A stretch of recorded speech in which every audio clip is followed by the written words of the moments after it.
नाड़ाकोट में ये दर्दनाक वाक़या गुज़श्ता रात पेश आया। नाड़ाकोट जो कि करबी बाग में वाक़ है, वहाँ पे एक नौजवान जिसका नाम शहज़ाद बताया जा रहा है,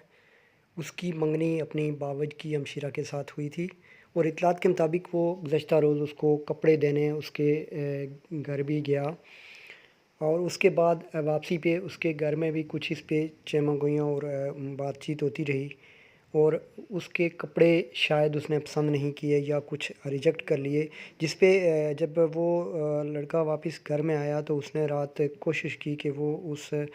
अपनी मंगेतर से बात कर सके, लेकिन उसने कॉल अटेंड नहीं की, जिसके नतीजे में वो बहुत दिल बर्दाश्त हुआ और सहरी के टाइम उसने उसकी अम्मी को कॉल की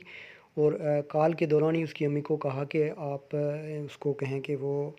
इस तरह की वो मुझसे बात करे, अगर बात नहीं करेगी तो मैं जान की बाजी हार दूँगा। जिस पर उसको उसकी जो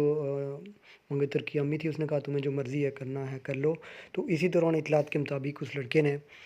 पिस्तौल हाथ में रखा हुआ था और उसने अपनी कनपट्टी पे गोली चला दी जो उसके सर के पीछे से जाके बाहर निकली और वो लड़का मौके पे ही दम तोड़ गया। और इस तरह एक नौजवान शहज़ाद जिसका नाम है नाड़ाकोट से उसका ताल्लुक़ है, वो जान की बाजी हार गया।